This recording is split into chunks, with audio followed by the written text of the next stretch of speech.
Royal Skousen is professor of linguistics and English language at Brigham Young University. He earned his PhD in linguistics from the University of Illinois at Champaign-Urbana in 1972. Dr. Skousen's early work in this field has dealt chiefly with developing a theory of language that predicts language behavior by means of examples rather than by rules. And he's published 3 books in this part of his career: Analogical Modeling of Language, 1989, Analogy and Structure, 1992, and Analogical Modeling, an Exemplar-Based Approach to Language in 2002. His interest in language study through examples led him in 1988 to begin the project that is the basis of his lecture this evening. At the annual meeting that year of the Deseret Language and Linguistics Society, he made a proposal for doing a computer-based critical text of the Book of Mormon. FARMS, the Foundation for Ancient Research in Mormon Studies, now part of the Neal A. Maxwell Institute for Religious Scholarship at BYU, agreed to support his project. He soon began the effort to produce a detailed transcription of the original and Printers Manuscripts. His goal became twofold. First, to recover the original English language text of the Book of Mormon, and second, to determine the history of the text or how it had changed over time. These humble beginnings eventually led to the monumental 9-volume work on the original and Printers Manuscripts of the Book of Mormon and variants in the text over time, these 9 volumes here to my left. Those 9 volumes in turn laid the foundation for Dr. Skousen's 1-volume synthesis, The Book of Mormon, the earliest text, published by Yale University Press in 2009. The jacket flap of the Yale edition appropriately recognizes him as, quote, the leading expert on the textual history of the Book of Mormon, close quote. Now, perhaps for those in the audience who may not be familiar with the term critical text, I could say something about it. Dr. Skousen's project is in no way an effort to criticize the Book of Mormon. Rather, the Critical Text Project is a critical analysis or evaluation of how Joseph Smith translated and what kind of text was revealed to him. Knowing what the original text was helps us understand editing changes that occurred in subsequent editions. In other words, the purpose of a Critical Text Project is not to be negative about a text, but rather to discover the earliest or most accurate form of a text by using the best available scholarly and scientific tools. Now I'd like to say something briefly about how I became acquainted with the project. My introduction to Royal Skousen came near the beginning when he approached me to request access to the original Book of Mormon manuscript. At the time, I had recently been appointed to direct the church historical department, a responsibility that made me personally the caretaker of the manuscript. I held the keys and combinations that allowed me to see it whenever I pleased. I might also say parenthetically that the title of this evening's lecture, The Original and Printers Manuscripts, is important to me. I also had the privilege, when the Community of Christ allowed us to take the Printers Manuscript in order to wash, deacidify, and encapsulate it, had the privilege of having that manuscript in my possession as well. And Royal, I don't know too many people that have had both of those in their possession over time. You might comment on that. But his approaching me was, I think, not coincidental, because not long before I came to the church history department, I had finished my graduate degree here at BYU. I obtained a degree at the J. Reuben Clark Law School, and during my 3rd year of law school, I was very busy. I had a full load of difficult legal classes. I was serving at the time as Elders Quorum president of my BYU ward. I was working as the executive editor of the BYU Law Review. I had a wife and 4 children, the 4th one born my last year there. And I spent time on such projects as helping Jack Welch on a law and religion symposium that we were holding at the law school. But with all of that, I felt this urge, this deep urge to do more. And so I took a graduate seminar in Greek New Testament textual criticism that year from Richard Anderson, who is a meticulous scholar, also with a legal background, who's interested in textual criticism. He taught me about this field of textual criticism, building on what I had already learned during my undergraduate days from Professor C. Wilfred Griggs, who was another of my mentors.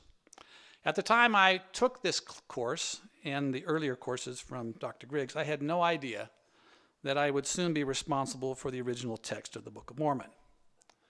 What all this means for tonight's project is that when Dr. Skousen approached me to request access to the Book of Mormon manuscript for the purpose of a critical text project, he met someone who already understood the nature of critical texts and the importance of his having access to the manuscript in order to do his work well. Now, you could say that this was coincidence, or you could say it was providential. I will say simply that I felt enthusiastic about his proposal and optimistic about what he might be able to do with that access. And of course, the result of his painstaking work is a weighty body of literature on the Book of Mormon text. How weighty? Well, I used it myself recently as the foundation for a book I published, and I believe that many others will do the same in the future. But I also decided this afternoon to weigh it in a different way. I ordered a precision scale brought up from the Church History Library to my office, and I took the 10 volumes you see here and I put them on the scale.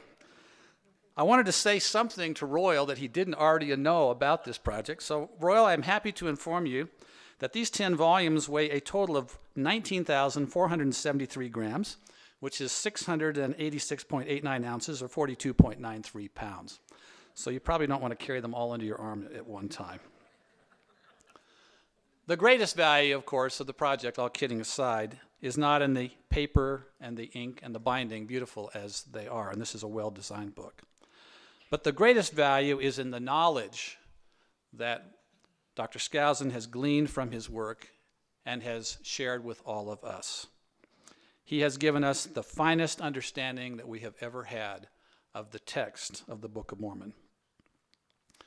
I believe that most in the audience this evening are Latter-day Saints, and that this introduction would not be complete without commenting on the scriptural injunction in Doctrine and Covenants 88:118 to seek learning even by study and also by faith.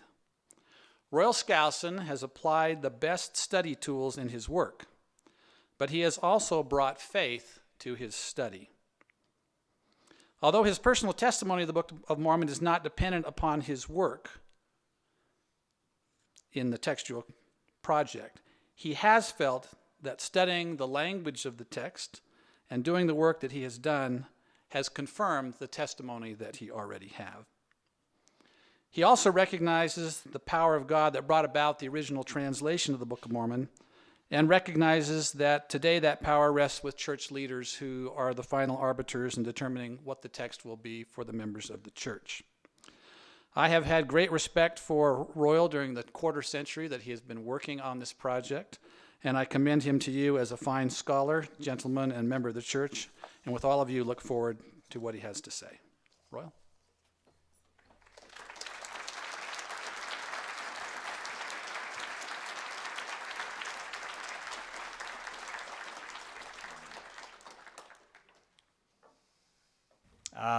We're going to be talking this evening about some of the research findings from the Critical Text Project of the Book of Mormon, 25 years of research. And most of the information you will be hearing was not known 25 years ago. And Anela is going to help me here and progress this on. Okay, the next one. So there are going to be 3 lectures. And sufficient amount has been learned that we have to put them into 3 lectures. The first one this evening is on the original and Printers Manuscripts, and we'll talk about those in a minute. There are then the printed editions from the 1830 up to editions that were published here, editions being published, trade editions actually in a way, in the 21st century. And finally, on March the 12th, we'll be talking about the nature of the original text. And in my mind, this is the most surprising aspect of this project. Next. I'd like to point out that there is an exhibit of the Critical Text Project and some of the early editions of the Book of Mormon that is over in the L. Tom Perry Special Collections of the library. And it'll be there for about a month, and I recommend that you go over there and look at an 1830 edition, the other early editions of the Book of Mormon, and some of the artifacts of the Critical Text Project in recovering the original text. Next. So what we are working on is a critical text of the Book of Mormon. As Rick pointed out, that some people misinterpret this term critical. It comes from a Greek term which means to judge. A critical text is a text that has a way for the reader to make a judgment of how the text should read. It gives alternatives to the reading of it, either notes on the page or notes at the end. And this then is a critical text. Most texts that you read are non-critical in the sense that there is no alternative given. So we are dealing with producing a critical text, one that will allow you, the reader, to make decisions. There are two chief purposes for doing, or what we want to discover in producing a critical text. And the first one up there is a very important one, but I think needs some explication, and I want to say a few words about what it means to try and recover the original English language text. What is this? I believe that this source is what Joseph Smith, through the instrument that he was using, saw. It was a text, I believe, in English, letters, English words, given to him through the instrument. Now, I say the word instrument because, first of all, there were two of them. One was originally called the interpreters, or the Nephite interpreters. And later on, Joseph Smith referred to these two clear stones, much like glass lenses, I suppose, and referred to them as a Urim and Thummim. But I will not use that term, but I will try to use the term the Nephite interpreters. This is the instrument that came with the plates. But there was another instrument that he used, and witnesses to the translation said he used this more often. This was what was called a seer stone, and it was apparently shaped like an egg and brown colored. And either one of these, in some way, he was able to view the text. We don't know precisely how that was done, but there is clear indication that he needed to obscure the light in the room to be able to view it. And to do this, he used a hat, so that he would place the instrument in a hat and would then put his head down and view it and read what he was seeing. And it's my belief that this original English language text that we're trying to recover is what he saw. Now, you can all see there's problems. He didn't videotape it. So what he did was he read it off. And we have even an indication that he was able to view about 20 to 30 words at a time from various errors the scribes would make and so forth. As he would dictate then to the scribe, and the scribe would write it down. So what we're trying to recover is something that technically we can't directly recover. But as you will see, as we look at the original manuscript in particular, we can get a pretty good idea of what this text was like. So when I say this is the goal, the original English language text, it's rather specific. The second part of what we're doing here is to determine the history of the text. And what we have in the history are stages where it's being transmitted. The first stage is Joseph Smith has to read off that text. actually in his mind, and then speak it to the scribe. The scribe has to hear it, then the scribe will write it down. Witnesses said then the scribe would read it back. They would do a certain number of words, would read it back to Joseph Smith, and Joseph would be checking from what he was hearing the scribe read to him and what he was viewing. And apparently in some way when it agreed, Joseph had the sense that the scribe had gotten down what he had read off, they went on. Joseph never explained the details of this, and we have to leave it at that. Joseph's the only one who knew. Hiram at one time asked him to describe it, and he said it wasn't appropriate, and so he never ended up telling us how he actually worked the instrument and these various kinds of questions that we are all perhaps interested in knowing. We'll just have to wait. Okay, so what we have, though, are all these stages, and once the scribe has written down a manuscript, Joseph, because he had lost 116 pages of it, wanted a copy made, and the copy was to be taken to the printer. So this is the copy they will make, and this is another stage, and then that copy, called the Printers Manuscript, will be taken to the 1830 printer, and they will set the type. At each of these stages, from Joseph Smith reading it off all the way to setting the type, there's potential for error. And as far as I can tell, there's no intervention. I have not been able to see any evidence of the Lord intervening to make sure that mistakes aren't made. They're all trying their best, though, and they have ways of checking. They read it back. When they make the copy, they proof it against the original and so forth. They proofed it after they did typesetting. They're doing the normal kinds of things that we expect people to do to try to make it as careful as possible. But it is subject to human transmission. And all of the evidence suggests that it is human transmission, but they're doing the best under very trying, difficult conditions. Okay, when we look at the history of the text, though, there are two kinds of things we have to deal with, and they're up there. One is there are accidental errors. So at every one of those stages, you could have someone make a mistake. They might mishear what Joseph read off. They might misread it and copy it wrong.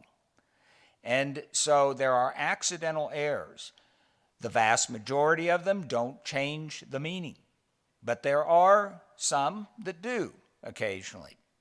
And so we'll be talking about some of the kinds of changes and explicating which ones are ones that change meaning and which ones are maybe just phrases and so forth. The other item that's up there is there are changes due to editing. And editing mostly took place in the 1837 edition, the second one. Joseph Smith removed a lot of the grammar which was non-standard in the original text. There are other stages, though, of editing as well, even up into our 1981 edition. There are examples of editing. So that's the second kind. These are the conscious changes being made. The Book of Mormon, though, has not really undergone a kind of editing where Joseph Smith, say, is changing his mind and wants to rewrite the text or do something different with it. That does not occur. Okay. So the next slide, these are the textual sources. Getting at that original English language text, but they are not the immediate, obviously. So we have the two manuscripts, the original manuscript, and you see in parentheses a big problem. We only have 28% of it. The majority of it is no longer extant. And the problem here is that Joseph, in 1841, when they were building the Nauvoo house in Nauvoo, wanted to preserve the manuscript. and he went into, and they were putting things in the cornerstone for the Nauvoo house. They had built the foundation, I believe it was L-shaped, and they had a cornerstone, and they were putting various objects in it and documents. And so he went into his house, says, I've got something I want to put in it. He went into his house. Ebenezer Robinson, who was a typesetter and worked on the second and third editions, went with him. And Joseph went through the whole manuscript, page by page, leaf by leaf, and made sure every leaf was there. Now, some people said he just wanted to get rid of it. This is not true. He wasn't handing out leaves, to people that were standing around, but he took the whole thing and put it into the cornerstone. And it was sealed, but things settle in Nauvoo, and it's awfully moist, and water got in over the years. For 41 years, it was in the cornerstone till 1882. And mold developed, and those living creatures ate the manuscript. That's the majority of how we lost it was from that. Water damage is heavy. In 1882, Louis Bideman, who was the second husband of Emma, after Emma died, he decided he wanted to go in to finish this building. And he was going to redo the foundation, and as he came upon the cornerstone.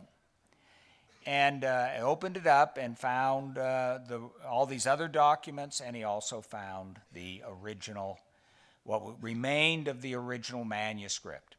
And over the next 6 years, he gave out the larger pieces of fragments. And there was probably about 30% that was left. And 28% is now around. We're missing a little that probably was given out, and we don't know where that is. Of the 28, 25 is in the church historical department. A half a leaf is at the University of Utah. There are other, the Wilford Wood family, as I will show you, has about 2%. And there are other people around that have various fragments of it. Okay, so that's a lot of history in that 28%. Then there's the printer's manuscript, which is the copy they made to take to the printer. And we now know that they didn't take the printer the whole time to the printer. They actually took the original in for 1/6 of the Book of Mormon, from Helaman 13 to the end of Mormon. And for a long time, I conjectured that this was because they fell behind in their copy work.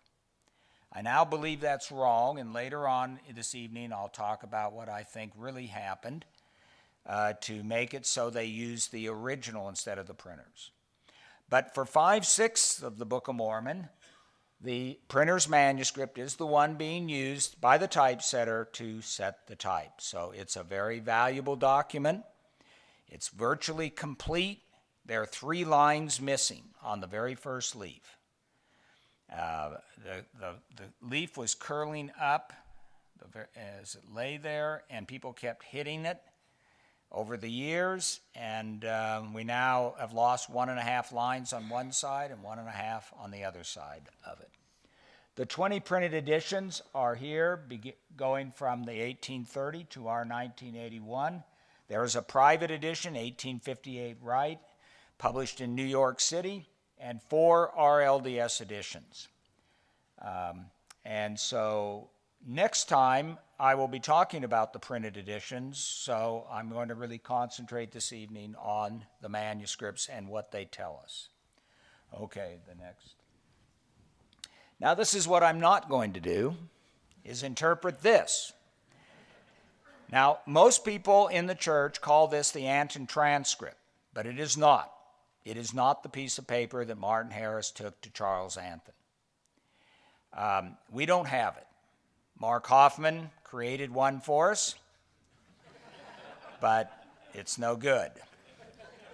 But David Whitmer said that at the end of the translation in June 1829, that Joseph wrote these characters down and gave it to Oliver Cowdery. It's a memento of what was on the plates.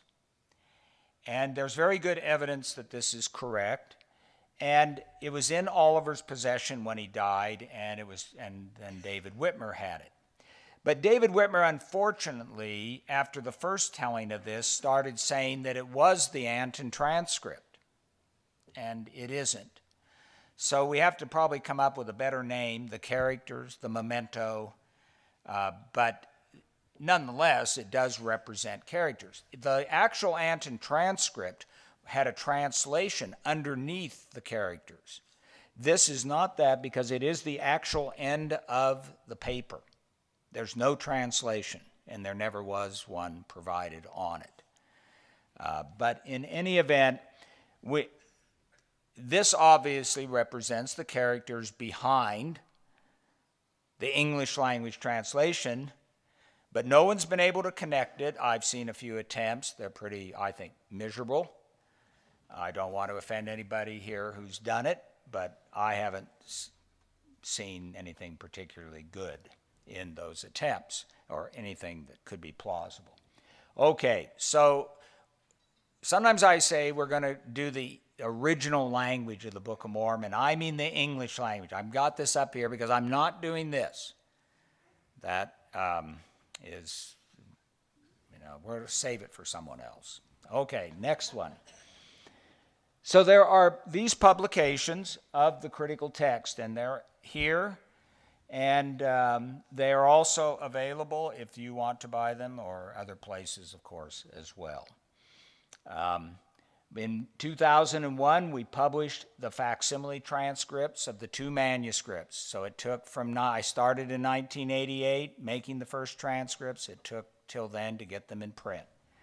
That was a very difficult task. Then in 6 parts, we have volume 4, where I go through the Book of Mormon from beginning to end. Every place where there's a variation in the reading, we try to figure out what the original was. There are a lot of other places, over 1,000 places, where I consider where there might have been a variant, what we call a conjecture. And that they're also considered in here.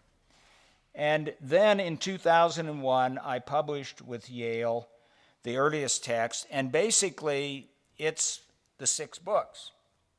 If you go through the 6 books and figure out what reading I decided on, that's what you'll find in the Yale edition, but in 1 volume. There is an appendix, and I'll talk about this next time, in the Yale edition, which gives the main variants that have occurred in the text over the history of the Book of Mormon. Okay, next one. Okay, yes, nearing completion.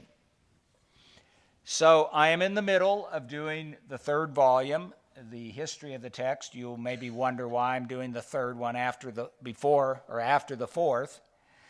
But I started the 3rd, and I realized, how can I talk about the history of the text if I don't have any idea what it originally was? So I can deal with that. So I stopped work on the 3rd, and I went to the 4th to go through the text and make the analysis first, and then go back and do the history of the text. So that's what I'm working on. There'll be a history of the manuscripts, their transmission, the printed editions, their transmission, the nature of the original text. So these first 2 you're going to hear tonight, next time, and the following. You're getting a preview, so to speak, of Volume 3 in these lectures. The grammatical editing and scribal spellings I will only touch on lightly. It's so thrilling that we'll save it for your reading. And then, in the end, there will be a computerized electronic collation where you can access what I'm using, and it's basically a word-crunched version of the collation, and you can look up "and it came to pass" and find out the 47 times that Joseph Smith removed it, and anything you would like to know about variation in the text. Okay, next one. So we've mentioned the original manuscript here. The first 116 pages were done in the spring of 1828.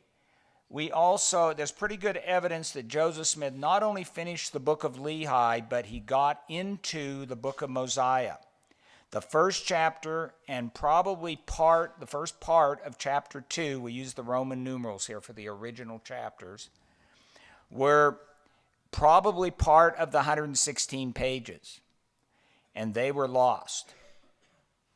So when Joseph was permitted to begin again, and he did a little bit apparently with Emma, but then he was told to wait, and when Oliver Cowdery came, they went on.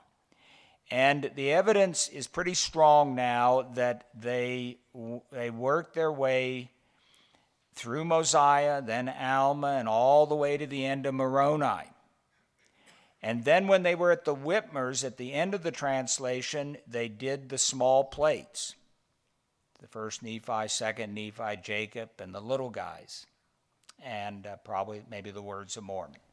So the small plates were translated last. And the evidence is really quite strong now because the two scribes, we've pretty well identified one and probably the other, two unknown scribes in First Nephi. One of them is John Whitmer, and that one's pretty sure, and the other one is probably, it may be, and I think it's pretty good actually, is Christian Whitmer. And so if it's Whitmer's, it's going to be at the end. Okay, next one. So I want to show you each of the scribes on the original manuscript and what it sort of looks like. In this particular one, this is, let's identify it. So this is page 4 of the original manuscript. We're missing the first leaf, pages 1 and 2. This covers First Nephi 2, parts of it. This is folded lengthwise, and most of the time when they had their sheets and they put them together, they folded them widthwise. So if they had their open sheets they were going to work with, they would fold them this way. But in First Nephi, they folded them lengthwise and also in ether near the end of their work on the large plates. So they look like this. And so they're quite long, and this one's long like that. The first 13 lines on here are Oliver Cowdery. It's a very fine hand. And then we get another scribe taking over. It is probably John Whitmer, the scribe number 2. And it's a rather rough hand. And he will continue down to the end of the page. Later on, his brother, Christian Whitmer, went in and put a heading at the top of the page about what this is supposed to be dealing with. So they don't have verses they can identify this with. So he wrote, Nephi goeth up to Jerusalem to bring the records of the Jews, is what Scribe 3 wrote. And I'm saying it's probably, or maybe, Christian Whitmer. Okay. So you have 3 scribes on this particular one. Okay, the next one is page 7, and this is Scribe 3, Christian Whitmer, I'm proposing.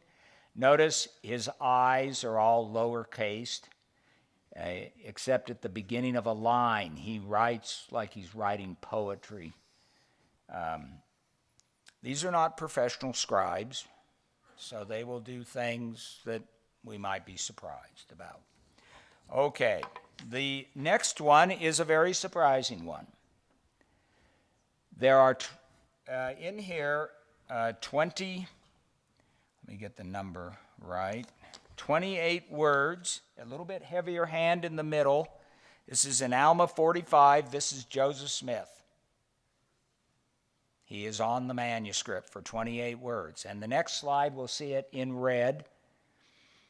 And right in the middle of things, he writes, "Yea, in every city throughout all the land which was possessed by the people of Nephi. And it came to pass that they did appoint priests and teachers."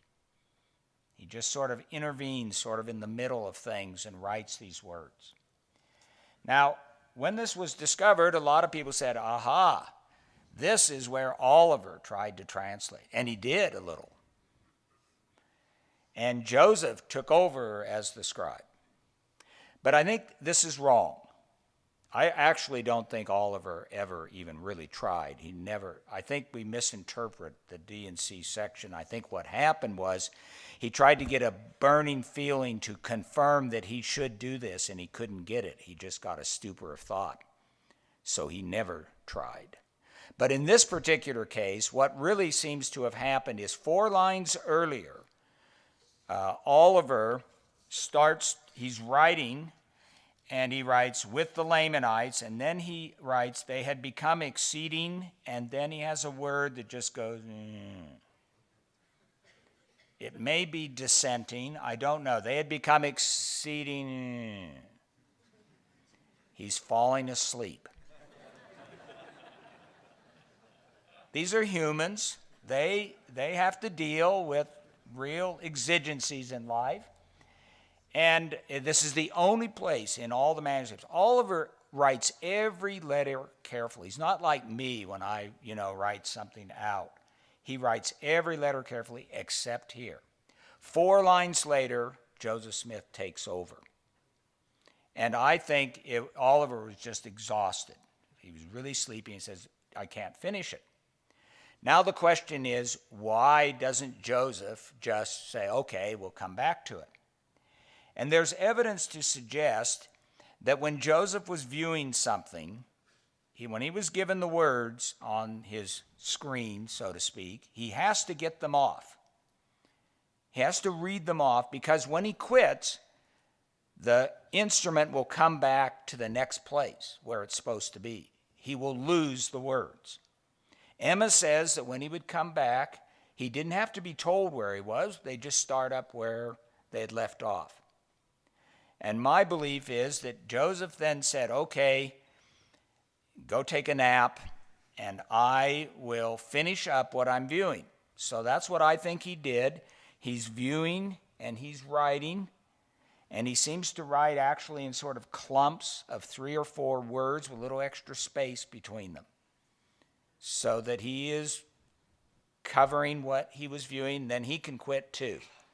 So, of course, you can't prove this, but to me, this is my sort of interpretation of, I think, what's happening. The fact that Oliver does this writing up above 4 lines earlier suggests he is very tired. And, sometimes we see all these wonderful pictures, paintings, and they look so fresh, and ties on and everything. And they were doing this about 6 hours a day to cover the material in the approximate, I'll put 80 days, but you could make it whatever. But it's, and they're not doing it 6 hours straight on. So they're going to take some breaks and so forth. And this is arduous work. And I think we need to recognize that. Okay, now the next one. This is a surprising discovery. The word chapter is not part of the canonical text of the Book of Mormon. It is never mentioned in anybody's writing. Alma doesn't say, in this chapter I will say something about something. The word chapter does not occur except to represent a break between sections of text. They're narrative-based, they're longer than our current chapter system. Joseph apparently saw some ending when he came to the end of a section. And therefore, he would tell the scribe, Oliver here, write chapter. If you notice, chapter's right in the middle, it's centered. There's no other writing there on that line, and it's in the same level of ink flow as before and after. The numbers, however, are in heavier ink. They were done later. The numbers aren't there. And there's another problem with the numbers here, because Joseph said, write chapter, and then they start the text, and it is the Book of Nephi, an account of the death of Lehi. Might as well use this. The Book of Nephi, an account of the death of Lehi. Oops, sorry. Don't want to hurt that. Okay, so what this means is Joseph saw the end of the text. He doesn't know it's a new book. This text is being given to him. He's not making it up. So whatever it is, I think it was probably blank. He saw the ends and just blank, but maybe there was a symbol. But in any event, he had Oliver write chapter, and they went on. So Oliver comes back later and puts the number in, and he's going through First Nephi, and the original one had 7 chapters, and he puts 8 in heavier ink. And then Oliver wakes up and says, wait a minute, this is a new book. It's going to be chapter 1. And we're not going to put chapter 1 in front of the Book of Nephi. We're going to put it down further. So he moves it. He moves it right here. Actually, he puts it before the summary, the preface. Puts it right there, chapter 1. And then he decided at some other time that this was the second book of Nephi. There are actually 4 books of Nephi in the Book of Mormon. The Book of Nephi, the Book of Nephi, the Book of Nephi, and the Book of Nephi. There are no numbers. If you look at the Yale edition, we don't have any numbers. We have it at the top. We put it in just so you won't get lost. But the original doesn't count. Doesn't have count numbers for it. It counts. Okay. Now, but this is highly significant. And ultimately, the chapter goes down further, chapter 1, because that's where the real chapter 1 begins. It's after the preface. So this shows a lot of things. The number doesn't belong to it. He must have seen ends of sections, that he was, Joseph wasn't planning out this text. He is reading off the text. We will come back to this in the 3rd lecture. Okay. One of the things that witnesses said was that they would spell out the difficult Book of Mormon names. Now, Emma said that Joseph couldn't read some of the complicated words at the beginning. This would have been in the 116 pages. So we don't have it. We can't really validate this by the evidence. But she said that he couldn't pronounce some, so he would spell out hard words, maybe lasciviousness, something like that. But we don't have any real evidence much for this. But we have very clear evidence that when names first appear and the scribe miswrites them according to hearing, then it'll be corrected. And we have 2 here that are really interesting because they are corrected not above the line, they're crossed out, and right following, they will be written out correctly. So this is Zenic. Or no, wait, we're going to turn to the next one here. So this is Zenic, the first time Oliver had to write it. Now, Zenic appears in the small plates, but that isn't the first time. This is the first time that he has to deal with it, and he spells it Zenock. This is his K. He crosses the whole thing out, and Zenoch.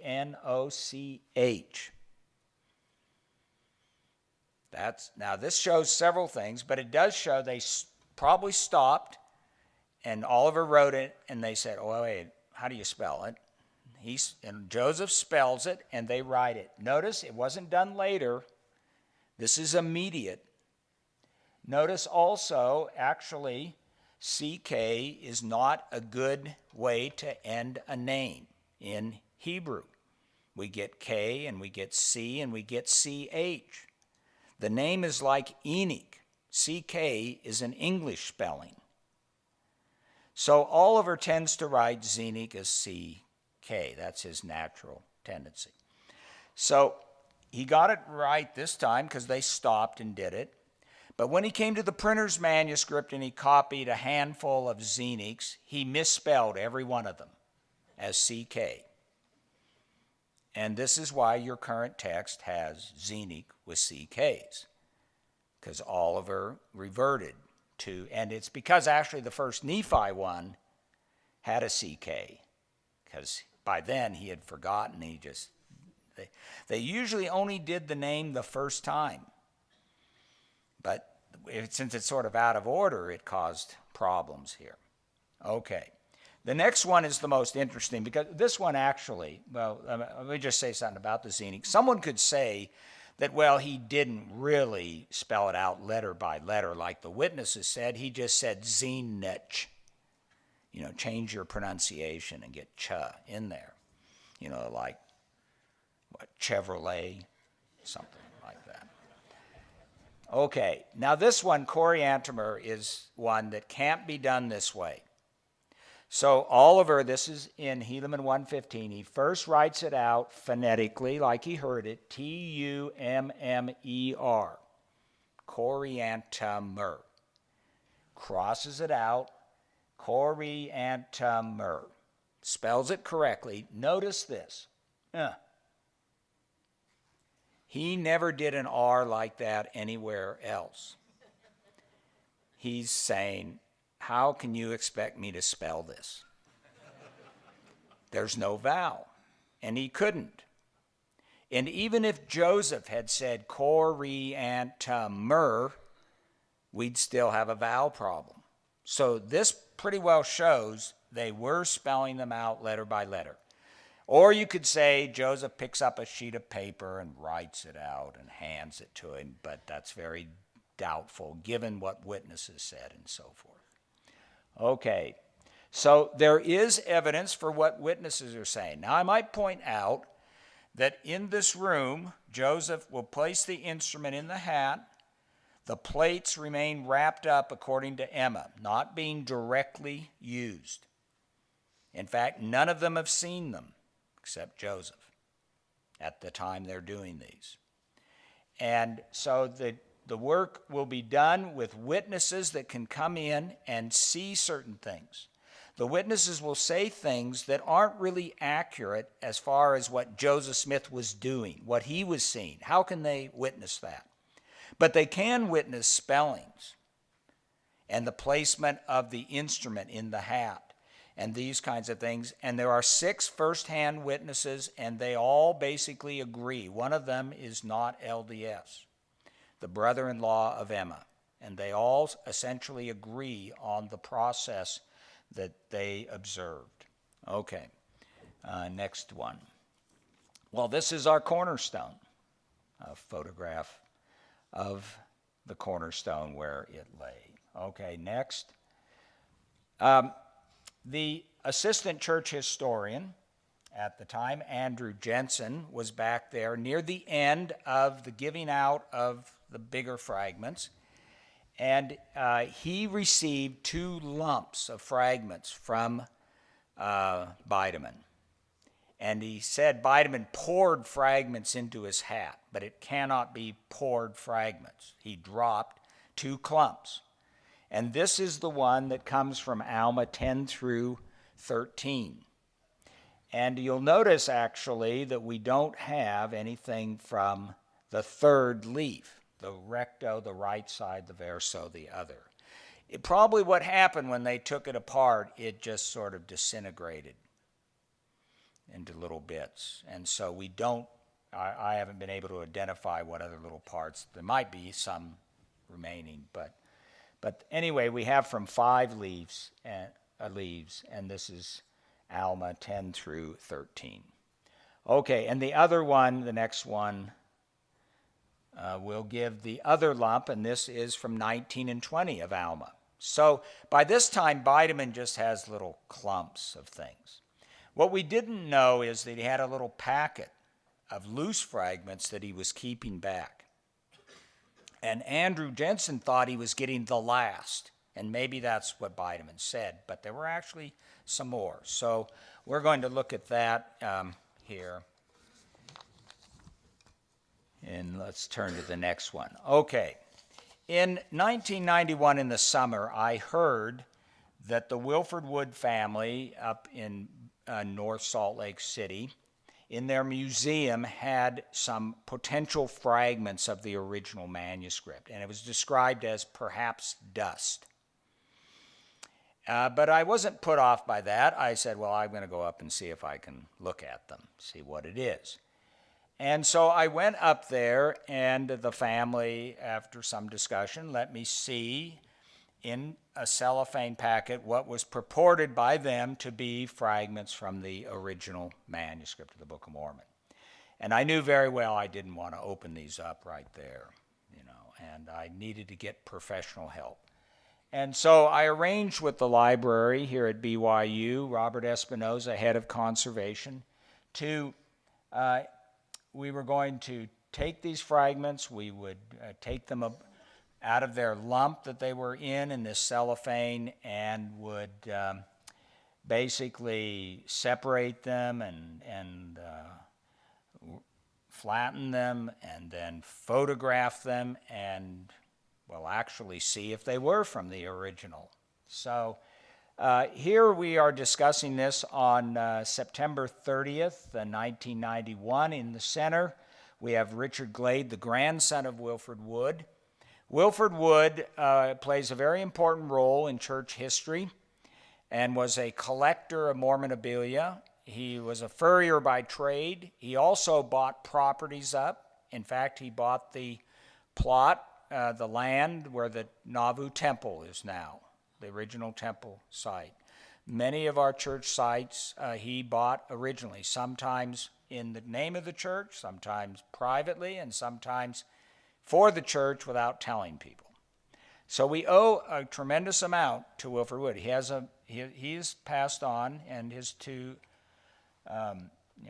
he has grandchildren. And anyway, Richard Glade, as a young man, went back with his grandfather sometimes 6 times a year to go find things. And in 1937, he visited Charles Bideman, the son of Louis Bideman in Illinois, and brought back a lump of fragments.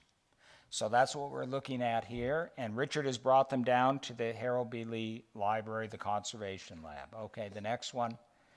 So here's the box, and in the bottom, in cellophane, will be the fragments. This is a 1837 Book of Mormon, highly damaged, owned originally by President Hinckley's father, or not really originally, but he had it. I don't know the provenance, but Wilford Wood had gotten it from President Hinckley's father. So we're going to open this up, and the next one, where the bomb squad is examining this, and then we will bring it out, and Robert Espinoza, the conservator, will take take the staples out of this cellophane, and there it is, the lump, and we don't know if it's really from the Book of Mormon or what it is. So Robert will start the process of teasing these fragments apart,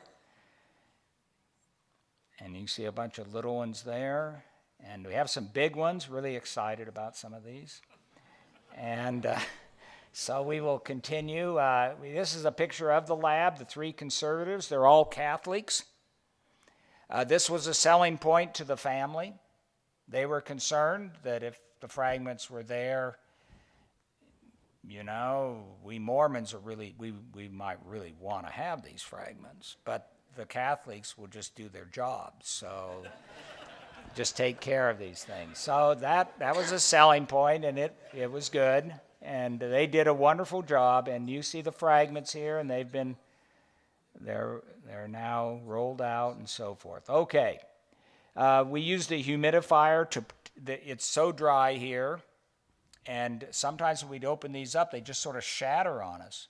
So we put them in the humidifier, and then you could work with them about 20 minutes without them just shattering. They just break nicely. And so here's one. I'm really excited about this big one, and so we'll go through this. Next one, we get fog, and then we'll tease it apart in the next one. And we finally have it. It's blank. And it's not, it turns out, from the original manuscript. It's from a document that was placed in the cornerstone by Lyman White. It was one of, they had all these documents from their Missouri trials explaining their losses. And they decided to put one of them in, Lyman White's, and we haven't had it for all these years, and here it was. This is the cover. There's a cover sheet to it. It's the same paper, and it fits in with the following fragment underneath. So we'll look at that here. This is David Hawkinson, who is the photographer. He is placing the bottom one here, and it's got Lyman White's signature on it. And this is a UV light tube that will put the UV rays down onto the camera table, and it will go up through a filter that will let only the UV rays through into black and white film, and we discovered this was the best way to read these fragments. So next, we will start looking at these. This is, it turns out, well, we don't know yet, so we won't reveal it, but our Catholic friends were calling it a cigarette fragment.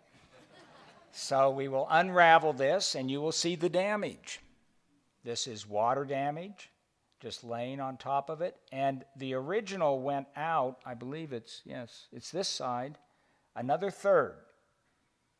The mold did their work here, just eating away at this. This turns out to, the next one turns out to be from 2 Nephi 7 and 8. It's Isaiah being quoted. Here it is in color. The next one is the UV, and you can read this. You can read this. And this one's interesting because on this piece there are 6 readings that agree with the King James, and when Oliver copied into the printers, he changed 5 of them accidentally and 1 of them on purpose. He edited they dieth to they die, and one of his changes was they hath appointed my ear, or he hath appointed mine ear. It should be he hath opened mine ear to hear. And it says opened here, and the King James says opened, but he copied it accidentally as appointed. But it's now corrected in our text. But in any event, this is another case where it looks like Oliver fell asleep.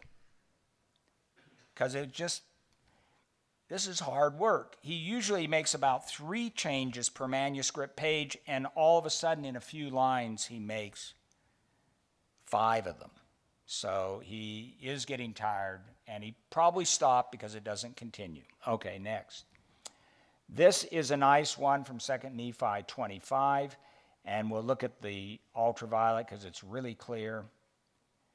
And you will notice here that Oliver, when he first did this, got will the day come. There's time, will the day come. And he had the order wrong, and apparently when he read it back, they realized they had put the will in the wrong place, and the ink's a little bit heavier.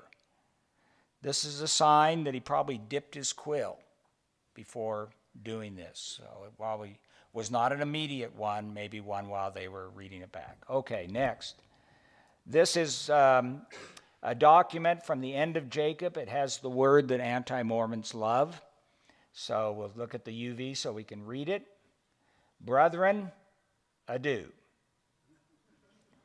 So beginning about 1900, anti-Mormons started complaining that Jacob was speaking French. Of course, they didn't realize he was speaking English to begin with, which is a problem. But actually, the word adieu was borrowed from French into English in the late 1300s, and for a long period of time was more common than goodbye to say goodbye, adieu.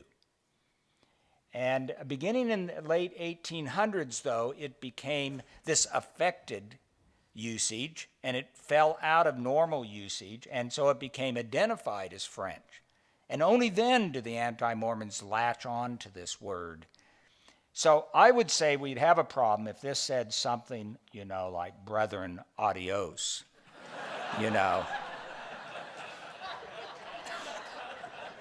But we don't. Okay, next. So this is probably the most important find in this, and this is from Helaman 15, and you'll notice these black marks. This is graphite. These are pencil marks, punctuation, and they are added by the typesetter.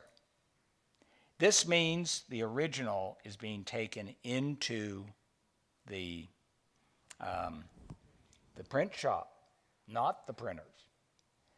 And here he even corrects one. This is John Gilbert. He marked up his manuscript about 1/3 of the time in advance of typesetting. 2/3 of the time he set the punctuation on the fly as he did it, which is really, I think, an incredible task, because the Book of Mormon is not an easy book to punctuate. And but this is showing the punctuation marks, showing that the original is being taken in the print shop. And we'll talk a little bit later, I think. Well, I think I'll mention it now. I used to think for a long time that they just fell behind in the typesetting, or excuse me, in the preparing of the copy. But Stephen Ehat wrote a very interesting article in the, I think, summer of 2011 BYU Studies, talking about the attempt to go up to Canada to get the copyright, get a copyright for the Book of Mormon to protect it. And what I have, there's some other evidence of Hiram saying that he thought they should take a manuscript with them. And so it looks like, for me, from my point of view, that what they did was they finished up the printers quite quickly and took the printers with them. It would have been basically around February of 1830. And in the meantime, they're going to take in the original now to the typesetter. They never told him. The typesetter thought there was only one manuscript, and he will set from the original for this period of time. And then in March, when they came back from their attempt to get this copyright, and then it did not quite, I think, work out like they wanted. But in any event, they then returned to using the Printers Manuscript for Ether and Moroni. So this makes a lot better sense, actually, than just falling behind. The evidence otherwise suggests they were pretty much ahead in their copy work of about a month, actually. Okay, next one. So here it is in black and white. You can't see the graphite very well. And the next one, this is one the church owns, a little piece from 3rd Nephi 20, and there's the punctuation mark, question mark, semicolon. These are made by the printer for 3rd Nephi 27. The next, we have Ether. And if you go over to the library to see it, you can look closely at this reconstruction of the Ether fragments. And they would have had 6 pages. They would have been lined and so forth and put together. And so that will come from this. We only have the 4 innermost of them, so maybe there's technically only 4, but I think there was probably 6 given what we normally have. There would have been threads holding it together, so I have put the threads in here like it would have been. And okay, next. So this is the center sheet, and this is interesting because this is the only time Oliver did something. When he came to this, what he would do is he would line his paper and fold it. But he wouldn't put the threads in. He wouldn't jab the holes to put them in. And he would write his text. And when he would normally come to a center page, he knew he just should write here and write here. But on this one, the only time he ever did it, he wrote all the way across. It's very long. He wrote all the way across. Only time. This is the only unique thing I found in the Wilford Wood fragments. The only surprising thing. out of 58 fragments from 58 pages. This is important.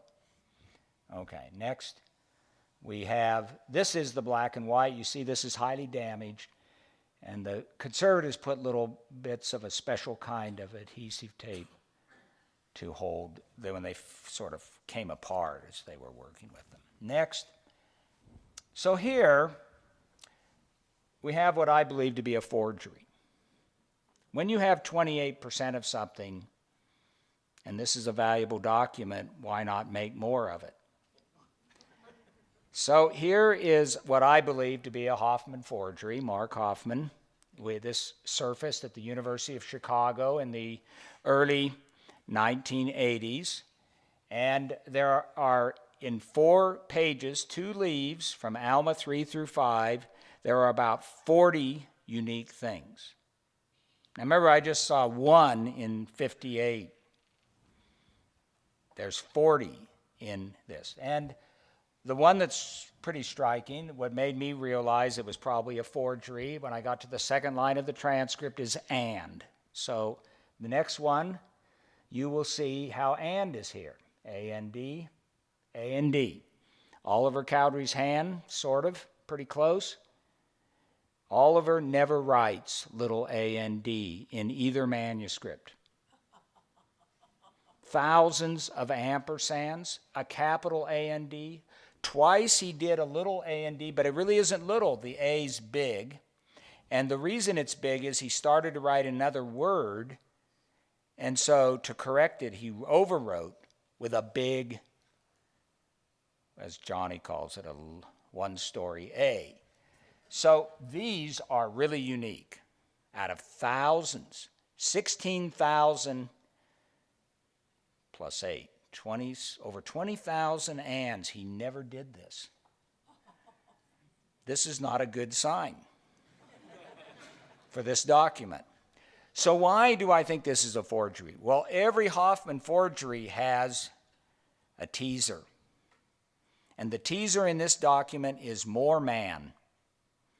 It would be the earliest occurrence of the name Mormon, and it's spelled twice, more man, and the ink flows heavier. So it's going along normal, and then it flows heavier, more man, then it goes on. It's like it was bolded for you. Don't miss this. So if we accept this document, we probably should change the name. The nickname of the church, we should have an announcement. Well, we don't want to do this. Even if it were true, we don't want to do it. But it isn't true. So when you have a document that has so many unique properties, you don't accept it. You just say, until someone can explain away all these unique properties, we'll just let it sit there. And there's other circumstantial evidence that it is Mark Hoffman's. Okay. So why is O important? Here are the 6 books up here, the maroon ones. For the ones with an asterisk, for these 2, we have 75% of the original. These are the unique new readings, basically, that have been discovered in the original. Here are ones that are in both, and here are ones that are only in the printers because we don't have the original. Notice just 12, just 6. In this one we have 25% of the original. So you proportionally get more, but these we have hardly anything. We get 2 readings from Fragments and 0 and 1. We don't have much and we don't get much. What this shows is that we will be missing probably about 280 readings that we can't discover. Most of the readings that when you get them, you can't really say, oh yeah, I could see that, because no one's seen them. And once you see them, you say, oh yeah, that is better. But a lot of times, but until you're shown it, you don't see it. So the original manuscript is extremely important, and ultimately it outdoes the printer's manuscript in terms of new readings, even though we have much more of the printers. okay? Now, we'll come back to this in the last lecture. There are two places in the original where we can get more of, do better than just looking at what the normal process is, which is original printers 1830. We now know that in the 22nd signature, that means a 16-page thing they were printing for the 1830, Alma 41 through 46, they set the type from the printers, because it's all marked up by the typesetter, but they proofed it against the original. And they must have taken the original in, because they marked it up with pencil. So here's this one. The original reads a preparatory state, and Oliver miscopied it as probationary state, but the actual 1830 reads preparatory, but it probably originally read probationary. They proofed it, they caught it, they corrected it. So that one's okay. This one's quite interesting, though. Chief Commander, it was in the original, copied as Chief Captain. They caught it when they proofed it, so they made it Commander. But when Joseph was going through the Printers Manuscript for the second edition, the 837, he says, oh, it says Captain, so change it. So it flips back to Captain. Well, these are, okay. Next. This one is the interesting one. So the original manuscript read, and now my son, ye are called of God. And the printers read this way. And now, my son, ye are called of God, and the punctuation's put in by the typesetter. This is what the 1830 typesetter ended up setting, though. Put an O in there. So when Oliver was proofing, and he has his 1830 sheet, and he's got the original there, he says, oh, I'm going to put O in the original. Correct it to agree with the printers. With the 1830. So he did this. But he put it in the wrong place. And it's in pencil. He did it in the shop. That's a sign. They do it in the shop. It's in pencil. Next one, we'll see it. There it is. It's really striking when you see the pencil mark in the original. Okay. Next. The other part is, as I indicated, the 1830 was set from the original. And it's from Helaman 13:17 to the end of Mormon, and I've talked a little bit about this already. Okay. The really interesting part about this is what they should have done all along. Leave the printers at home, take the original in. Why? Because you're making about half as many errors that way. You're making about 3 errors per manuscript page. Now, these errors are things like an extra or a the, or, we'll see one here that's pretty trivial. But they're making about 3, Oliver is.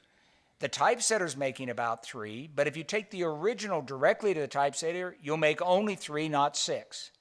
You'll make about half as many. That's what they should have done. But in this case, since they did do that, we have an 1830 with half as many errors, and we have the printers. They did complete it because I believe they took the manuscript complete to Canada. So what happens when there's a difference?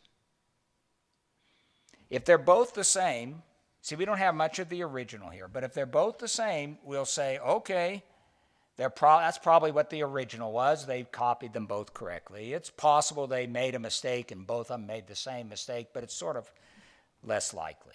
Okay, so they copied it, both of them. If it's different, one of them's probably right. Which one? Okay, in this case, we can pretty well figure it out. I think it's pretty good odds. Oliver Cowdery has shewed, 1830 has showed. If we look at Oliver Cowdery's copy work, where O is extant, we know what O is. There are 42 cases. He made no changes. He copied shew correctly 40 times. He copied show correctly 2 times. He never made a mistake. This is where we have O. How about the typesetter? Well, he changed shew to show 5 times, and he changed show to shoe 4 times. He doesn't care. So up here, this one's probably right, and we put that in the critical text. The odds are this is right. Now, we can't prove it, but the odds are. Okay, next. The Printers Manuscript. I finally got to it. I'm getting near the end. Most of you are too. Okay. The Printers Manuscript is this copy. It was made continuously through August 1829, I believe up to maybe the 20th or so of January 1830 or something around there. Used for typesetting 5/6, shows his punctuation about 1/3 of the time.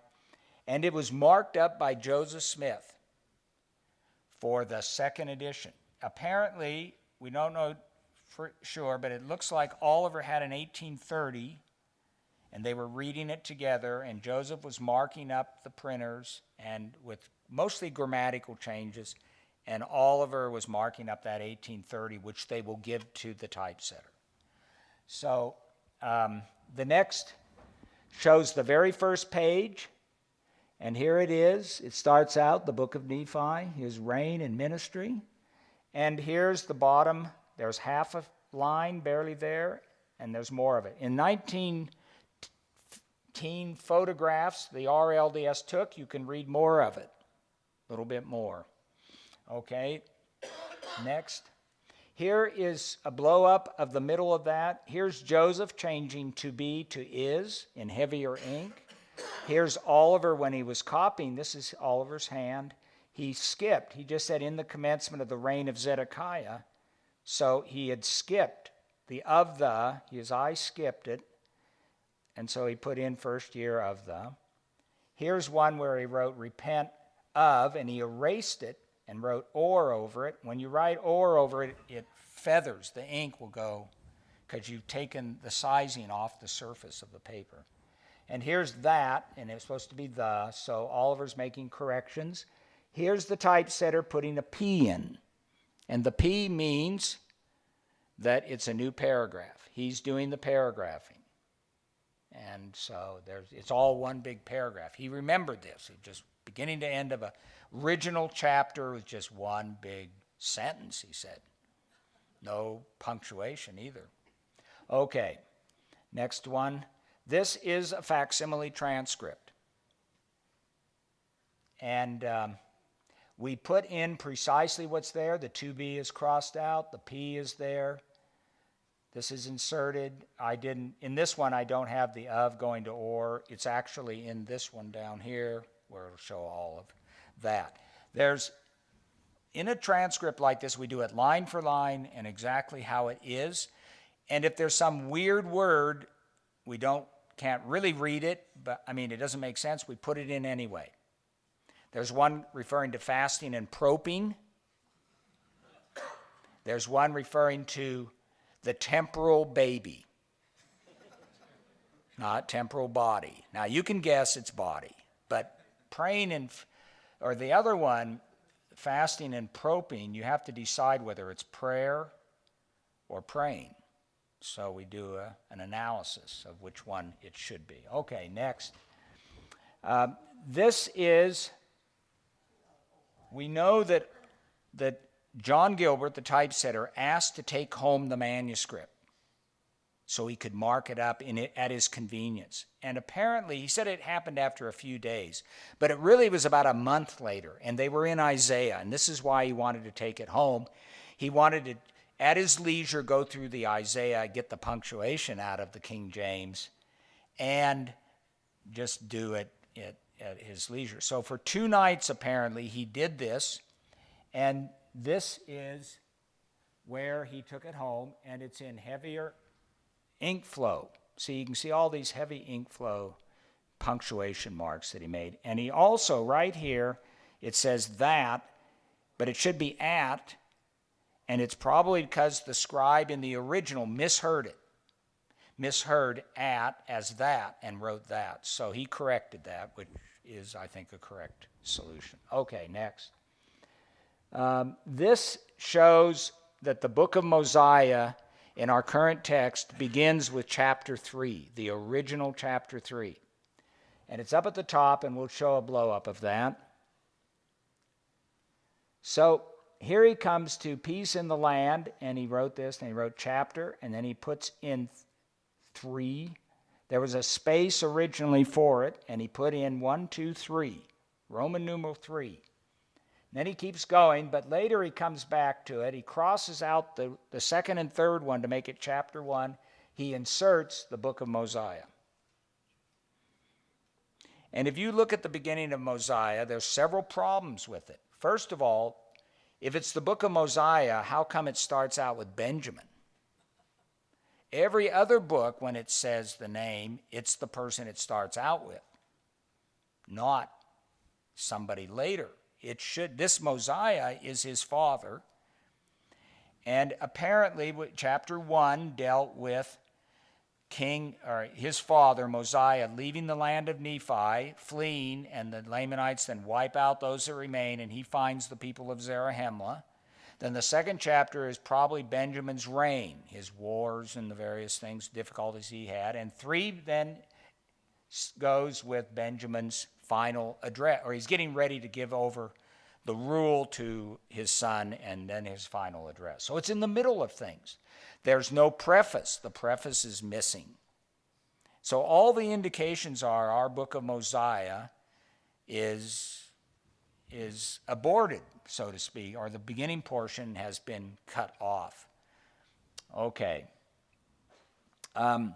This is a very interesting piece because it's the only one that has all of the hands on the Printers Manuscript.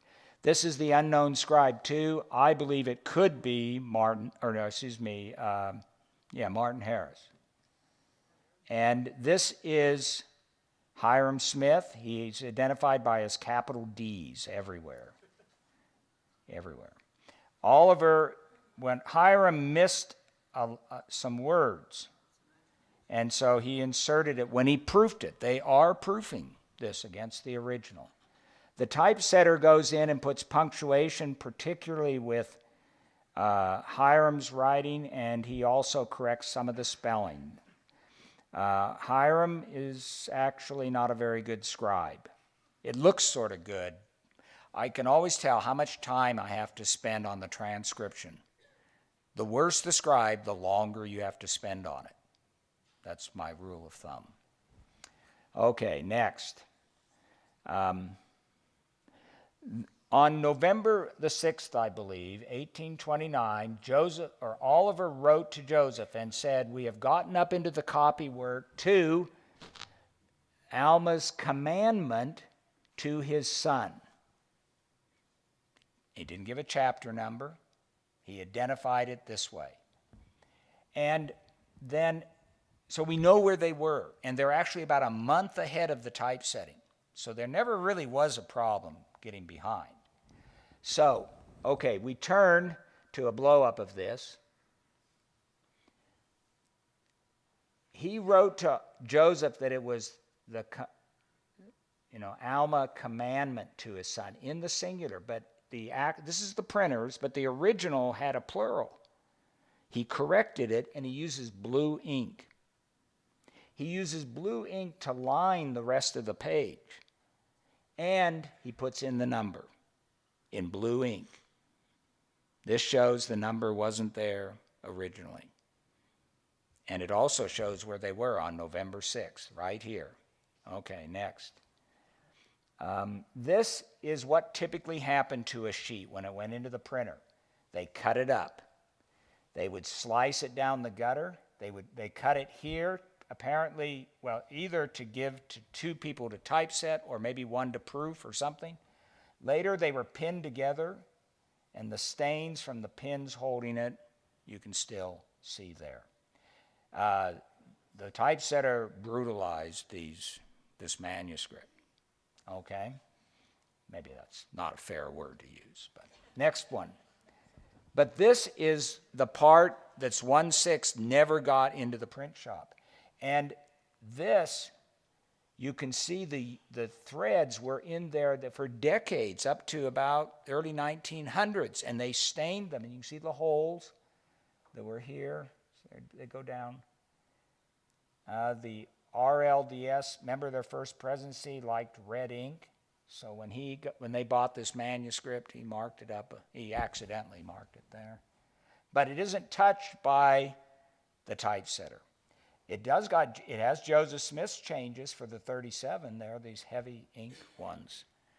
So it just never made it. And okay, next. And this is the end of Mormon. They never did this. What a waste. Paper's expensive. Notice how they always write, right to the edge and everything.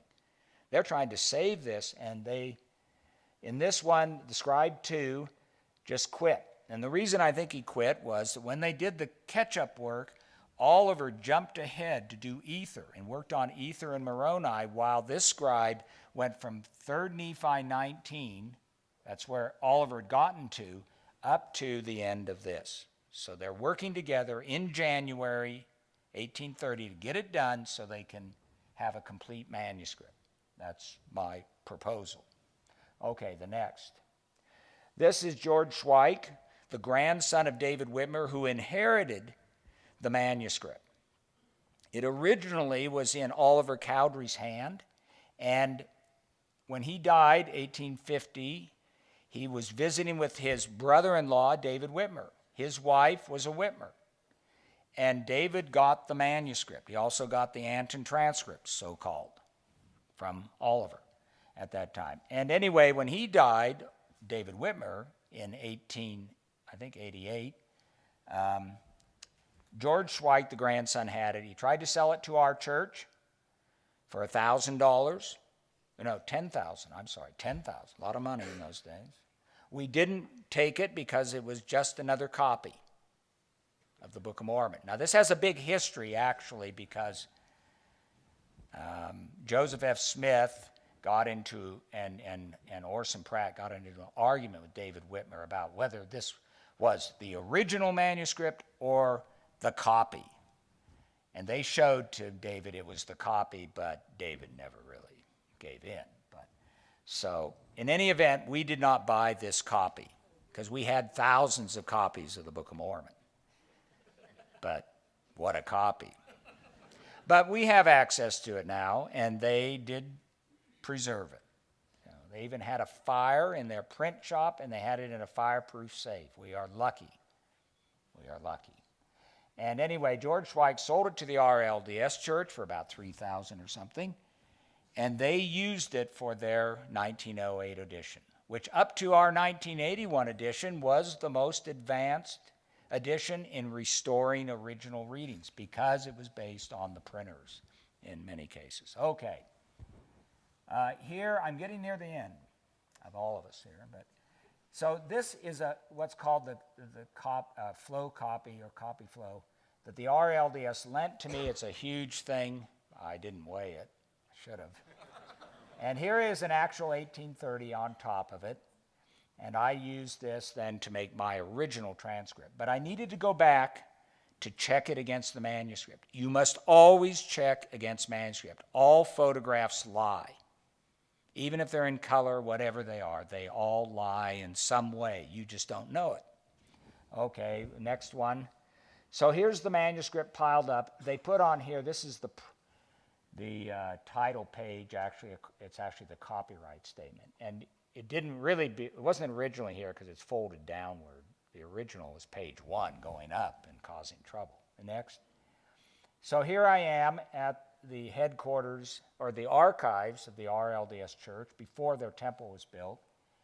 And I was there 2 weeks, and at the end I was taking too much time, so I got a chess clock to allow myself only 6 minutes. This is not a good thing, really.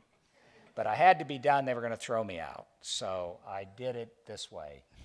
But then I decided, I really need a set of color photographs. Because when I saw the color, I saw pencil marks versus ink. And I saw that the chapter in Alma is put in blue ink. That was all a surprise. That was really a surprise. You need to see the real thing. Okay. So my brother, Nevin Skousen, the late Nevin Skousen, came and photographed the whole manuscript in color. And that was in 1994, and those photographs have been very helpful in allowing us so we don't have to always work on the original of this manuscript, the printers. Okay, the next. We came back, excuse me, his was 1992, I believe. This is 1994. We went, in fact, Rick was there and brought fragments of the original manuscript. We did a paper test against the fragments of the original, against the Printers Manuscript to see if there was any overlap. It turns out there wasn't, but we're making this analysis, and Robert does the paper analysis. This is Ron Romig, the Community of Christ archivist. He now, I think, directs the Kirtland Temple. If you go there to Kirtland Temple, he's the man in charge. Okay, next. So there we are working. Brian Reeves was the one in charge, I think, of maybe, I don't know, you can tell us who actually carried these things. But I was very grateful, very surprising to see Elder Nadald and Rick there and this whole committee coming from Salt Lake bringing fragments. But we made the analysis at this time. Okay. And finally, in the late 1990s, I believe, maybe you'd have a better date for me, but the manuscript was brought to Salt Lake, and our church did a tremendous service for the Community of Christ, but also for ourselves. When I was working with it, little pieces would fall off of this document. And so it needed to be conserved. So it was washed, and they tested it first before you put it right in water. Make sure inks don't just start floating off of these. And it was stable. And so we were able, you have to get the acids out, because you're going to put it under a mylar. You don't want acids coming off this building up and cause deterioration even worse. So we do the bathing of it. And the next one, then it was placed in mylar, and you had to put the whole sheet, and so there's no longer a folding. You can't fold them anymore. And this is page 1, with the 1.5 lines are missing. This is the opposite of it would be page 24. There are 6 of these, and this is how they would do it. So you can still read it, and it's preserved, but it isn't like it was originally a stack, as it would have been. Okay, so next Tuesday, we're going to talk about printed editions, the LDS textual tradition, the RLDS, and 3 significant 21st century trade editions. One of them is our church's, the Doubleday one. And there's Grant Hardy's, a reader's edition, and there's the earliest text from Yale. So we're going to talk about the history of the text and how it's developed, and there's a few surprises there too as well. So I turn it back to who's ever going to say. So I'll answer questions. Some of you can leave, and I'll answer questions, and we'll have the closing prayer. First of all, that was fascinating. Thank you very much. Years of research put into a really palatable way for us to comprehend it. So thank you for that. My question is, I noticed in the printed version that you did, there was a lot of misspellings. Like prophet was misspelled and destroyed. And was that just the way it was spelled back then, and then they changed it through the years, or was that corrected at that point? No, I think George Horton has made claims that these spellings are some sort of possible standard, but they're not. They're just the individual spellings that the scribes had. There is basically a standard. It's based on Samuel Johnson's 1755 dictionary, and a lot of smaller dictionaries were published and took out all his interesting citations, but gave the definitions and the spellings, and later some of them added pronunciations. And every print shop basically had one of these dictionaries, and they followed them. So the 1830 has relatively few misspellings. There are a few that we might disagree with that probably weren't in their dictionary, but the scribes are spelling their own spellings. I think we just have to say that. And so we have to deal with those. We put them in the facsimile transcript, but we don't put them in the Yale edition. We put in standard spelling. So scimitar You may not recognize it as the CEMETER, but it's actually SCIMITAR. It's a curved sword. And so in the Yale edition, we put in the standard spelling for that weapon of war. So you get some where you might wonder, what is this thing? Okay. Yeah, I was wondering, in Alma 32, I think it's around verse 28. From what I remember is like one of the largest significant differences from the printed manuscript and the 1830 edition, where you have the for behold, and then you have like 4 or 5 lines missing, and then another for behold. Yep. A couple of questions. I've heard some theories about maybe the typesetting or whatever. Why do you think that 5 lines was skipped? And I noticed that in the 1908 edition of the Book of Mormon, it's fixed, whereas we wait till 1981 to fix it. Could you talk a little bit about that? Okay. It's in Alma 3230, and what it was the phraseology had sprouteth and beginneth to grow, and then 5 lines, a few lines down, it had sprouteth and beginneth to grow again. And the typesetter looked at the manuscript and set his beginneth to grow, and he's looking at his type to do that, and then he goes back to the manuscript and he skipped down to beginneth to grow, that was down further, so he missed what was in between. This is a very common kind of error, the visual skip. Sometimes they go the opposite way. They go up earlier and repeat what they just said. And that happens sometimes too. So there's nothing in this that's not really abnormal. Now, the 1908 edition, the RLDS, put it in because they had the printer's manuscript, so they could see it missing. And we didn't use the printer's manuscript really until 1981. We didn't do it in 1920 because we would have just had to use the 1908 without having the access really to the manuscript. Our relationships with the Community of Christ, the RLDS at that time, wasn't like it is later. So we just didn't even use, or didn't think we wouldn't have used it. So we had to wait till 1981, and then we restored it as well. Okay. Based upon what you've learned about the original manuscript of the Book of Mormon and the printer's manuscript, do you see any implications for some of the assumptions of biblical criticism about how texts are changed? Yes. Well, actually, it's quite different. Biblical textual criticism works on the assumption that normally a scribe writing will not like something and add words, make the text longer, or will have a reading which he thinks is something wrong and he'll just change it. So we go from difficult readings to easier readings, shorter readings to longer readings. And this is a true statement if you're an editor. Editors do this. They change the text. They will add things. The idea is we don't want to delete Scripture. If you're thinking about it, you don't want to delete Scripture, you just add.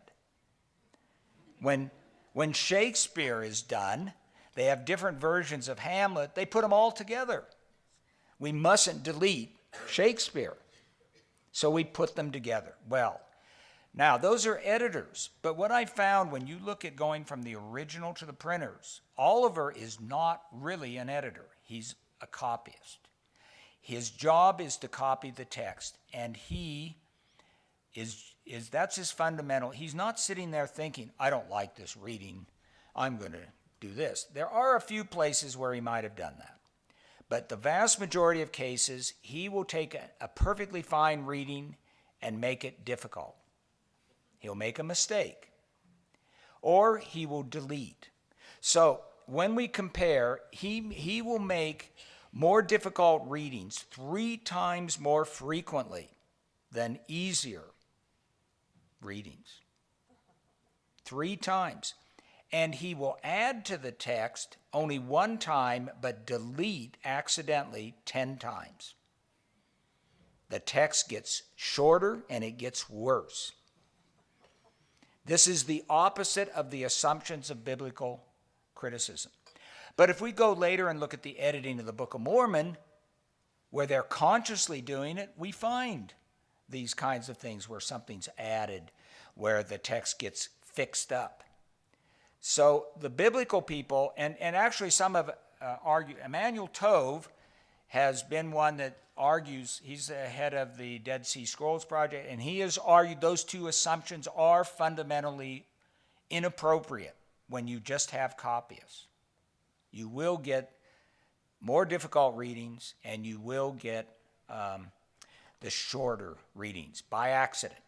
And this is what is shown over and over in going from the original to the printers, which I think is a very important finding. You've got to go out and look at normal copyists. So I would say, and the assumption too that we somehow can figure out what Paul originally wrote, or the Gospels and so forth, when we're already putting half a century to 3 centuries between the original autographs and what we have. And they assume these kinds of things, where here in the Book of Mormon, from the original to the printers, we've already got a couple thousand changes. And most of them you can't figure out are mistakes. So I look at, if Paul wrote a letter to the Ephesians and you're going to copy it, do you have a professional scribe? No. You're going to have some member, in the church there who is a pretty good scribe, knows sort of how to write, and they'll do this, and they'll do precisely what I think they did. They made dumb errors. They deleted phrases much more often than they added. So even the biblical text is not going to be recoverable by these sort of academic rules that hold under some conditions, but do not hold, I think, in the beginning of Scripture transmission. There's a long answer, okay. But it's important. Is there evidence that Joseph Smith got more proficient in the translation process as he went along? Well, I'm going to come back to that issue and argue in the 3rd lecture that Joseph Smith read off the text, that it was given to him. So the real question is, did God get better? Now, okay. But there is some evidence that there are changes in word usage as it goes along.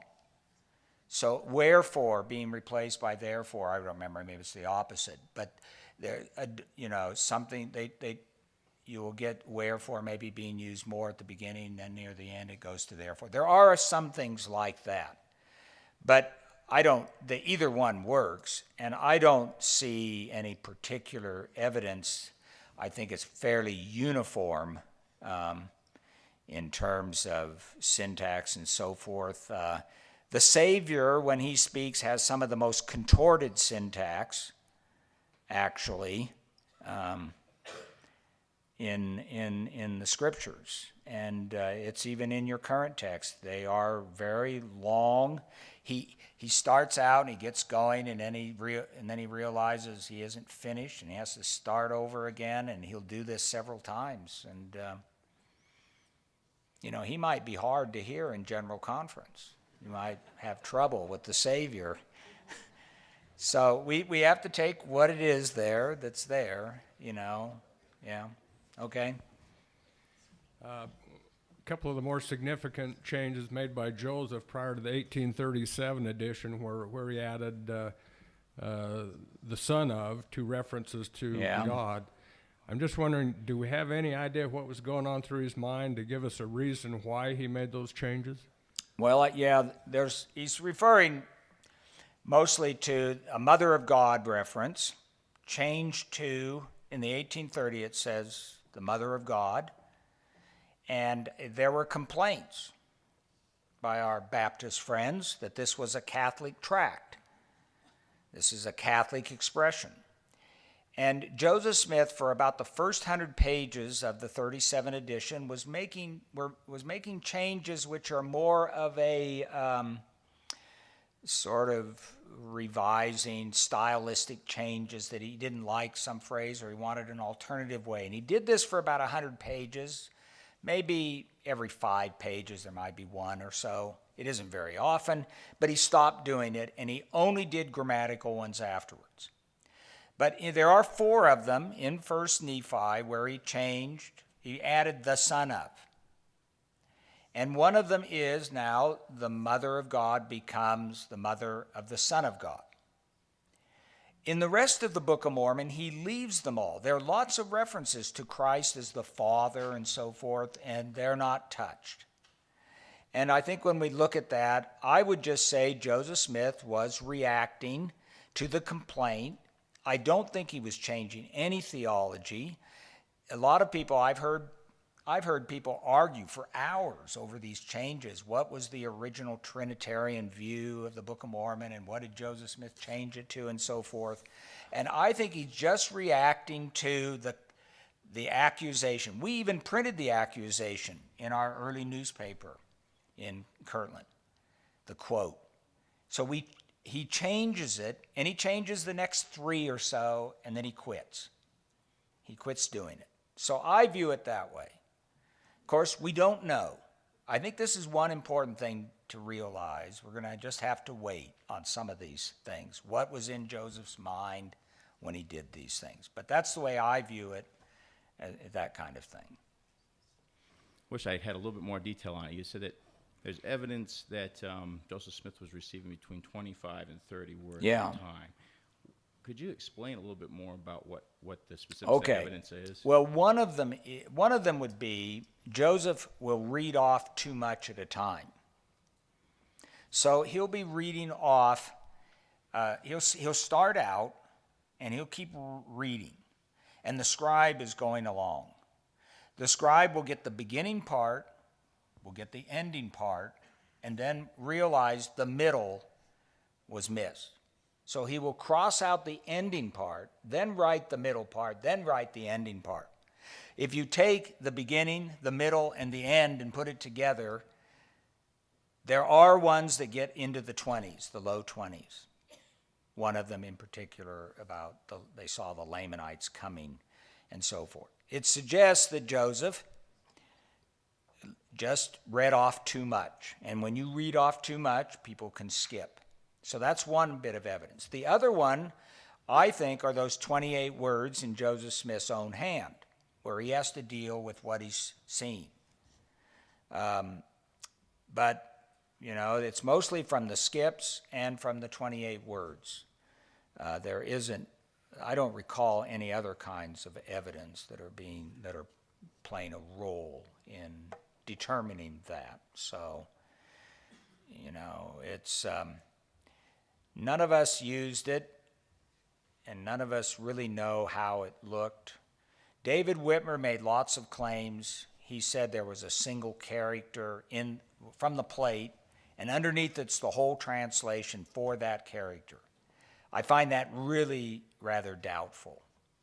I don't know of any language that uses a single character to trigger basically 2 sentences or so of text. It could only be used in some sense that it was a code to opening up, opening up whatever was in that little packet of words. I don't think that's the way it worked. So David's not a witness of that. See, you can't, what are the witnesses seeing? That's what they're actually there in the room and what they see. Those things count. If they have ideas about what Joseph Smith's seen, we have to say it's secondary, hearsay. They all believed that they could not go on if one word was misspelled, a name, anything. It had to be perfect. Well, go read the original manuscript. But there's one perfectly good example. The original manuscript reads, Ishmael and also is whole. H-O-L-E, H-O-L-E. I'll talk about this one. That's the original. It can't be right. Do you really want that? You could change the first whole to W-H-O-L, use whole. So the original is wrong. They didn't get it down right, but it was one of the two Whitmers, and he must have read it back as Joseph dictated it. And so they didn't catch it. But the people watching it had this firm idea that you couldn't misspell regular words, anything. And you just look at the manuscript, you know this isn't true. Where did they get this idea? They got the idea, I believe, from the spelling out of the names. And they transferred it, well, they must be spelling everything. And they'd look at the spelling and they'd say, yeah, that's spelled right. Well, that's a possible spelling, but they don't know. So I don't think you can rely on the things which they really can't witness. But what they can witness, they are the ones that actually were there and either wrote them out in hand or said them sufficiently as in time so that they could be reported in the press and so forth within a short period of time, so that at least they could protest. David Whitmer was always protesting people changing what he had said in his interviews. Okay. Wonder if you would comment on, there's a popular notion that's gone around about miraculous occurrences in the course of the printing. Oh, this is And terrible. If you have any insight Yeah, in that I have a from lot your to work. say about it. Well, I was curious that you said that after the translation, it all seems to be human Yes. transmission and Yes, so on. that's right. So the idea is this. People know there are 5,000 copies printed. And they go out and they find out, well, you can't get 5,000 bound copies in 7 months. And that's right. So obviously the three Nephites were there at night helping. But this is wrong. They could do the printing in 7 months.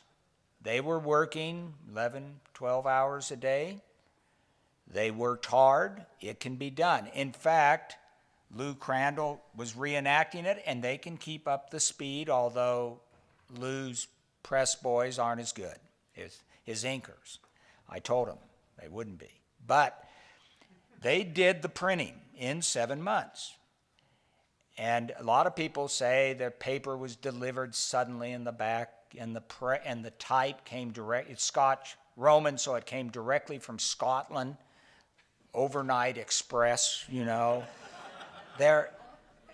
Yes, and the guys that talk about this, they write and say, and I was a printer for 45 years. I know about these kind of things. But so this is the actual fact. At the end of March, they had all these stacks, and they started the process of binding. And it's apparent that it took about 1.5 years for them to do the binding. So when they were for sale on March, 26th or something, at the end in 1830, they had bound up a few copies. And then they bound up a few more for, is it Samuel that goes on the first mission? He's got some he can take with him. And they'll keep binding, and then eventually they'll get them done. So it isn't something that, it's true. You can't do 5,000 bound copies. But they're just a gross misunderstanding. And as far as I can tell, there are typos, there are mistakes. They stopped the press when they found errors. In one signature, 16 pages, they stopped it 5 times. Now, if the Lord's doing it, well, you wouldn't have any, would you? Wouldn't have any errors. But these are humans trying to do their best. They find errors, they stop the press. And one signature they stopped 5 times. Some people said the 1830 typesetters were trying to sabotage because there are typos. But it isn't true. They were really trying their best. But there's no sign of intervention. And I don't like these faith non-promoting things that go around. Okay, I did say quite a bit on that, didn't I? Well, it's all on tape, so I can probably, oh well. I think we're done. Okay.